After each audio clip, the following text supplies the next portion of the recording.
When you say that Korean is in your DNA, you don't actually mean your physical DNA because you're British. Is that right?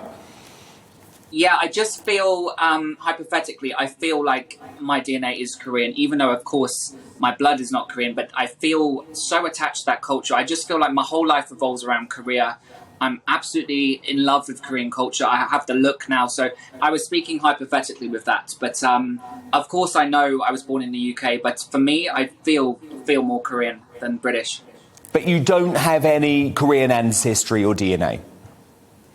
No, not officially, but I just feel like these days there's so many different ways you can identify people. People can identify as like a Disney prince or an animal, which some people do. Some people identify as aliens. Like, why can't I identify as Korean? I don't see why people seem to have an issue. But the woke mob on Twitter have just been attacking me nonstop. You know, they're preaching about, oh, don't bully people online, look after mental health. Yet they're the same people attacking me online. So I just don't get why there's such a backlash. Well, I obviously want everyone to be happy. That's important. But can you see that there could be problems if we can all say that we're parts of different cultures or that we're another ethnicity?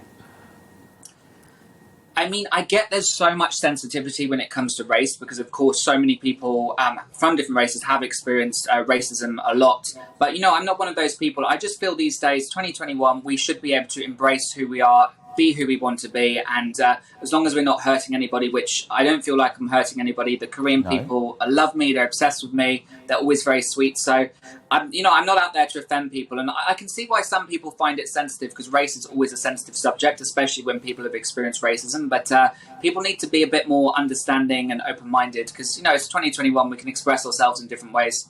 So you feel like the Korean people support this? Absolutely. I mean, the Korean people love me. Like, every time I go to Korea, they love the fact that I love their culture. They love the fact I have the surgery to look Korean.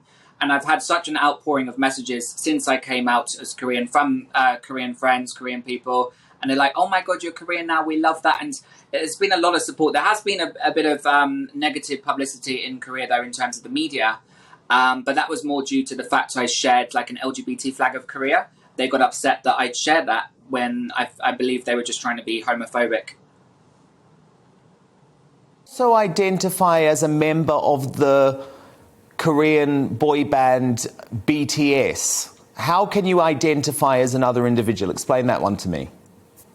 Well, I've had so much surgery. I've had 18 procedures. I've had so many non-surgical procedures to look like Jimin. So that's why I've decided my Korean name is Jimin. So Jimin is a member of this band BTS? Yes, Jimin is a singer, and I've based my looks on him. I based my life. Oh, yes, I interviewed him before, actually. Oh, really? Oh, my God. Oh, you're so lucky. Take me along with you next time, Dan. But how do you think Jimin will feel about this? Because he's Jimin, and now you're saying you're Jimin. Of course, he's the original Jimin. I just feel like I'm like his twin or something. But I think he would find it a bit weird. Some people would find it weird if somebody has surgery to look like them. But I think also he'll be very honoured. Korean people are always honoured when people take an interest. And yeah, I get it. I've had a lot of surgery to look like him. I live my life as if I'm him. I think he'll be honoured. I mean, I hope it happens. I mean, please take me along to your next interview. I just love to see his reaction. Do you not think you'd be happier trying to be you, Oli?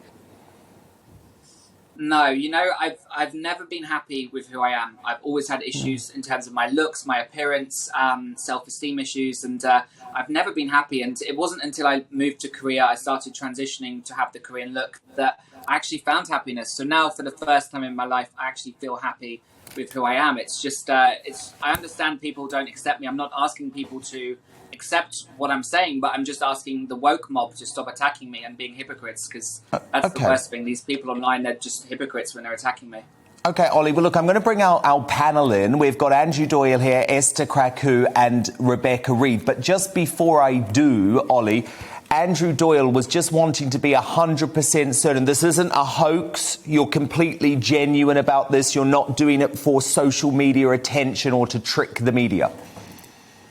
Well, why would someone, let me ask you this question, why would someone undergo 18 plastic surgery procedures? Because plastic surgery is so painful. I've just done my eyes, super painful. It's such a difficult thing to do. So let me ask people, why would I do that? Like, if I wasn't obsessed with Korea, why would I do that if I didn't like Korean culture? Why would I have lived in Korea? You know, why would I base my entire life on K-pop, on Korean culture? Like, I literally have sacrificed so much for this look, for the new me. So no person in their right mind would go through that much pain and physical torture to identify a certain way. So, you know, Yeah.